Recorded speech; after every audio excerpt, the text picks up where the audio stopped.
राज्यसभा की 56 सीटों पर चुनाव होने जा रहे हैं और ऐसे में 56 सीटें इसलिए भी निर्णायक हैं क्योंकि इन सीटों के जो नतीजे हैं वो लोकसभा चुनाव के लिए महत्वपूर्ण माने जा रहे हैं। और ऐसे में राज्यसभा चुनाव में क्या बीजेपी को बहुमत का आंकड़ा मिलेगा? तो तारीखों का ऐलान हो चुका है।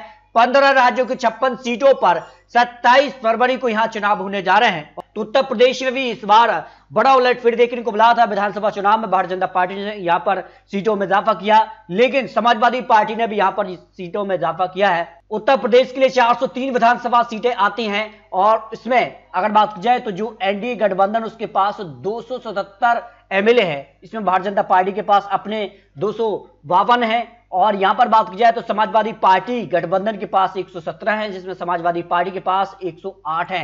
यानी 37 के हिसाब से अगर आंकड़ा देखा जाए तो फिर किसके पाली में कितनी सीटें जा रही है उस हिसाब से अगर बात की जाए तो जो सीटें खाली हुई है इसमें अगर बात की जाए तो देखिए सुधांशु त्रिवेदी भारतीय जनता पार्टी के यहां पर सीट खाली हुई है, अनिल जैन यहां पर अशोक वाजपेयी, हरनाथ सिंह यादव की सीट खाली हो रही है, अनिल अग्रवाल यहां पर सकलदीप राजभर, क्रांतक कर्मप और यहां पर जीबीएल नरसिंहम राव की भी सीट खाली हुई है, विजय पाल सिंह तोमर और जया बच्चन समाजवादी पार्टी की सीट एक खाली हो रही है। लेकिन इस बार समाजवादी पार्टी को फायदा मिल सकता है। जो अनुमान लगाया जा रहा है, जो संख्या बल का आंकड़ा है उस आधार पर बात की जाए तो समाजवादी पार्टी को यहां पर 3 सीटें इस बार मिल सकती है, यानी एक के मुकाबले 2 सीटों का फायदा यहां पर समाजवादी पार्टी को हो सकता है, जबकि भारतीय जनता पार्टी को यहां पर 9 के मुकाबले 7 सीटें यहां पर हो सकती हैं। जो संख्या वाला आ रही है 37 विधायक जिस भी पार्टी को समर्थन देते हैं उसका एक राज्यसभा के लिए सदस्य चुना जा सकता है, जो यहां पर संख्या वाला है और जो यहां पर विश्लेषण सामने आ रहा है। लेकिन माना जा रहा है कि कुछ बड़ा उलटफेर भी देखने को मिल सकता है। उस हिसाब से भारतीय जनता पार्टी को करीब 8 सीटें भी मिल सकती हैं, समाजवादी पार्टी को 3 से 2 सीट का अनुमान हो सकता है। लेकिन तेलंगाना की अगर बात की जाए तो तेलंगाना में भी यहां पर जो आंकड़ा है वो काफी चौंकाने वाला बन रहा है, क्योंकि तेलंगाना में यहां पर कांग्रेस ने विधानसभा चुनाव में बड़ी जीत हासिल की है। उसके बाद राज्यसभा का गणित भी तेलंगाना में पूरी तरह से बदल चुका है। इससे पहले तीनों सीटें यहां पर बीआरएस पार्टी की यहां पर थी और तीनों सीटें उनकी खाली हुई हैं, लेकिन इस बार कांग्रेस को यहां पर फायदा मिल रहा है। करीब 2 सीटों पर यहां पर कांग्रेस को फायदा मिल रहा है यहां पर तेलंगाना में, और 1 सीट बीआरएस को जा रही है। 2 सीटों का नुकसान बीआरएस को हो रहा है, जबकि 2 सीट का फायदा कांग्रेस को मिल सकता है। और यहां पर अगर बात की जाए तेलंगाना को लेकर तो करीब 30 विधायकों के दम पर यहां पर एक राज्यसभा चुनाव चुना जा सकता है। उसमें कांग्रेस को 64 है, तो उस हिसाब से कांग्रेस आराम से 2 सीटें निकालेगी, बीआरएस को 1 सीट मिल सकती है। इसके अगर बात की जाए अन्य राज्यों की भी अगर आपको आंकड़े दिखाएं तो बिहार में इस बार सियासी हलचल काफी बढ़ रही है, क्योंकि अगर सीटों की बात की जाए तो यहां पर बीजेपी से सुशील मोदी यहां पर जो सीट है वो खाली हो रही है, और अगर बात की जाए अनिल हेगड़े यहां पर जेडीयू की 2 सीटें खाली हो रही हैं और वरिष्ठ नारायण जो है जेडीयू से हैं, और यहां पर बात की जाए अशफाक करीम यहां पर आरजेडी से और मनोज झा आरजेडी से 2 सीटें खाली हो। कांग्रेस से यहां पर अखिलेश प्रसाद सिंह की सीट खाली हो रही है। लेकिन इस बार जिसका असर सियासी आंकड़ा बन रहा है, विधानसभा के बाद लोकसभा चुनाव तक कई बार यहां पर सरकार बदल रही है और अब भारतीय जनता पार्टी के साथ जेडीयू एक बार फिर से आ चुकी है।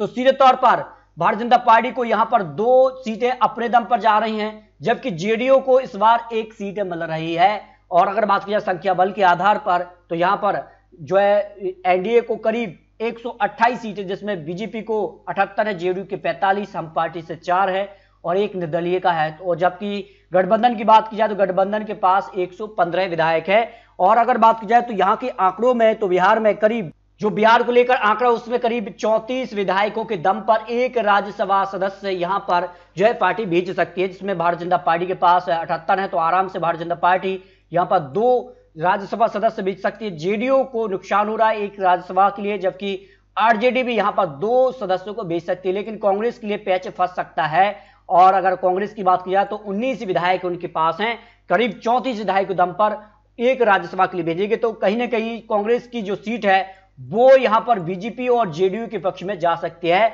जो अनुमान यहां पर सामने आ रहा है। जबकि बात की जाए अन्य राज्यों के लेकर तो यहां पर छत्तीसगढ़ की एक सीट पर सीधे तौर पर भारतीय जनता पार्टी पहले भी कब्जा था, इस बार भी भारतीय जनता पार्टी को वो सीट जा रही है। जबकि हिमाचल प्रदेश की एक सीट का नुकसान भारतीय जनता पार्टी को दिखाई दे रहा है, और यहां पर कांग्रेस ने विधानसभा चुनाव में सरकार बनाई है। 40 विधायक कांग्रेस के साथ है, 25 विधायक यहां पर बीजेपी के साथ है। और अगर बात की जाए तो यहां पर सीधे तौर पर 1 सीट का फायदा कांग्रेस को यहां पर मिल सकता है, अगर कुछ बड़ा उलटफेर देखने को नहीं मिलता है। जबकि अगर बात की जाए यहां पर गुजरात के लिए तो गुजरात में इस बार भारतीय जनता पार्टी को जबरदस्त फायदा मिल रहा है। 182 सीटें हैं और भारतीय जनता पार्टी के पास 158 यहां पर जो है विधायकों का समर्थन है। और अगर बात की जाए विपक्ष में केवल 20 ही सीटें हैं और ऐसे में माना जा रहा है कि 2 सीटें जो बीजेपी की खाली हो रही है और 2 सीटें यहां पर कांग्रेस की खाली हो रही हैं। लेकिन इस बार सभी चारों सीटों पर भारतीय जनता पार्टी को फायदा मिल रहा है। 2 सीट यहां पर बीजेपी प्लस कर रही है गुजरात को लेकर, यानी सीधे तौर पर राज्यसभा के बहुमत के लिए यहां पर सीधे तौर पर गुजरात महत्वपूर्ण माना जा रहा है। और अगर बात की जाए तो बीजेपी से परसोत्तम रुपाला की सीट खाली हो रही है। यहां पर मनसुख मांडविया, क्या बीजेपी दोबारा उनको चुनावी मैदान में उतारेगी? यहां पर बात की जाए 2 सीटें कांग्रेस की भी खाली हुई है, लेकिन इस बार 2 सीट का नुकसान कांग्रेस को यहां गुजरात में देखने को मिल सकता है। जबकि अगर बात की जाए हरियाणा की, तो हरियाणा की एक सीट पर भी बीजेपी को यहां पर जीत मिल रही है। पहले भी सीट उनके पक्ष में थी और इस बार भी बीजेपी के पक्ष में सीट जा रही है। लेकिन कर्नाटक में क्या कुछ देखने को मिल सकता है? कर्नाटक की अगर बात की जाए तो कुल 4 सीटें यहां पर खाली हो रही हैं। 3 सीटें कांग्रेस की कर्नाटक से खाली हो रही हैं और 1 सीट भारतीय जनता पार्टी की यहां पर खाली हो रही है। लेकिन विधानसभा चुनाव में यहां पर कांग्रेस ने 135 सीटों पर जीत हासिल की है।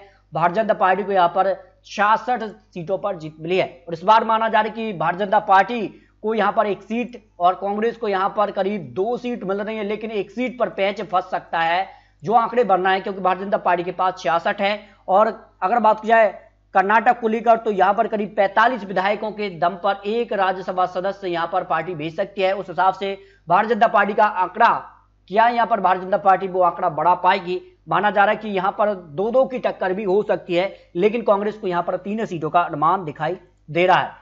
जबकि अगर बात किया मध्य प्रदेश को लेकर तो मध्य प्रदेश में भी सियासी आंकड़ा पूरी तरह से अब पलट गया है और यहां पर बात की जाए तो भारतीय जनता पार्टी की 4 सीटें यहां पर खाली हो रही हैं और जिसमें धर्मेंद्र प्रधान, एल मुरुगन, कैलाश सोनी, अजय प्रताप सिंह, ये भारतीय जनता पार्टी के राज्यसभा सदस्य का कार्यकाल समाप्त हो रहा है। और ऐसे में भारतीय जनता पार्टी क्या इन्हीं के ऊपर एक बार फिर से दांव खेलेगी या फिर कुछ नए चेहरों को इस बार मौका देगी? क्योंकि नए मुख्यमंत्री भी बने हैं और ऐसे में नए मंत्रिमंडल विस्तार भी हुआ है। उसके बाद माना जा रहा है कि यहां पर भी परिवर्तन देखने को मिल सकता है।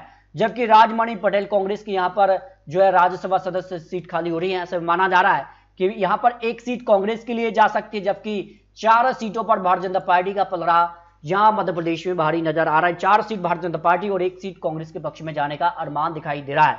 जबकि बात की जाए महाराष्ट्र में, तो महाराष्ट्र में भी पेच पूरी तरह से फंसा हुआ है, क्योंकि इस बार पार्टियों में 2 फूट हो गई है। शिवसेना 2 धर्म में बट गई है, एनसीपी भी 2 धर्म में बट गई है। इसका फायदा भारतीय जनता पार्टी को मिल रहा है। माना जा रहा है कि भारतीय जनता पार्टी को 6 में से करीब 5 सीटें मिल सकती हैं, यानी बीजेपी एनडीए गठबंधन के लिए यहां पर जबरदस्त फायदा मिल सकता है।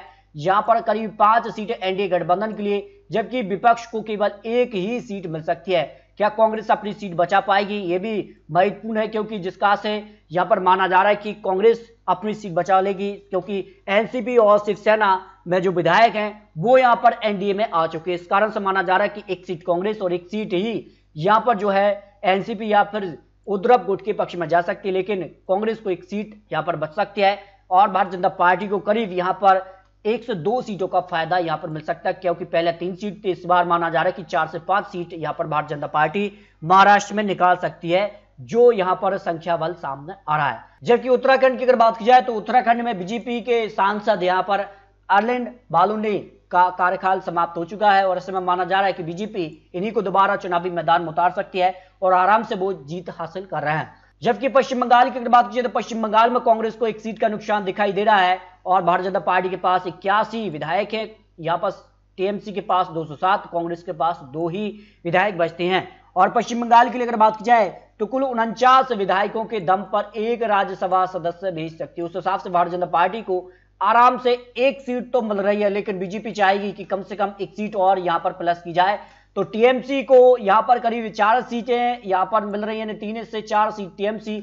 बीजेपी को 1 से 2 सीटों का अनुमान, 1 सीट प्लस यहां पर कर सकती है। अगर कुछ बड़ा उलटफेर देखने को नहीं मिलता है तो टीएमसी को 4 और भारतीय जनता पार्टी को 1 सीट यहां पर मिलने की संभावना दिखाई दे रही है। जबकि उड़ीसा की बात की जाए तो उड़ीसा में भारतीय जनता पार्टी को 1 सीट का नुकसान यहां पर दिखाई दे रही है। बीजू जनता दल को 2 सीटें यहां पर खाली हो रही हैं, जिनमें अमर यहां पर पटनायक की सीट खाली हुई है, जबकि प्रशांता नंदा की सीट यहां पर बीजू जनता दल से खाली हुई है। भाजपा से यहां पर अश्विनी वैष्णव, यानी भाजपा फिर से अश्विनी वैष्णव को यहां पर जो है चुनावी मैदान में उतारेगी, लेकिन यहां पर पेच फंसा कि यहां पर जो संख्या बल है वो यहां पर बीजेपी की कम नजर आ रही, क्योंकि उड़ीसा के लिए 36 विधायक चाहिए बीजेपी को, लेकिन बीजेपी के पास यहां पर 23 ही विधायक हैं और ऐसे में बीजेपी को यहां पर जो है समर्थन के लिए और विधायकों की आवश्यकता है। क्या बीजेपी वो बहुमत का आंकड़ा हासिल कर पाएगी?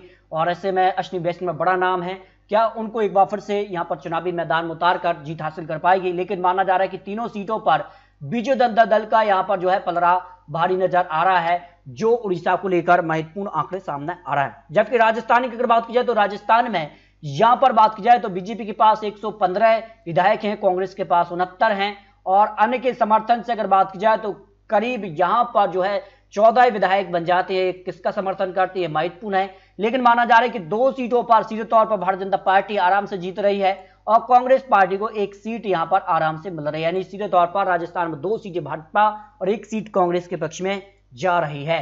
जबकि अगर बात की जाए आंध्र प्रदेश के लिए तो आंध्र प्रदेश की भी 3 सीटें यहां पर खाली हुई हैं। आंध्र प्रदेश को लेकर अगर बात की जाए तो वाईएसआर कांग्रेस पार्टी इस बार यहां पर सभी तीनों सीटों पर कब्जा जमा रही, क्योंकि 151 विधायक उनके पास है। जबकि अगर बात की जाए तेलुगु देशम पार्टी के पास अगर बात की जाए तो केवल 23 ही विधायक है और ऐसे में सीधे तौर पर माना जा रहा है कि तीनों सीटों पर वाईएसआर कांग्रेस पार्टी का ही पलड़ा यहां पर भारी नजर आ रहा है। इससे पहले अगर बात की जाए तो 1 सीट बीजेपी के पक्ष में थी और 1 सीट टीडीपी और 1 सीट वाईएसआर, लेकिन 2 सीटों का फायदा वाईएसआर कांग्रेस पार्टी को यहां पर आंध्र प्रदेश में देखने को मिल सकता है। इस तरह से अगर बात की जाए तो यहां पर राज्यसभा चुनाव को लेकर कुछ महत्वपूर्ण आंकड़े आपको दिखाए हैं।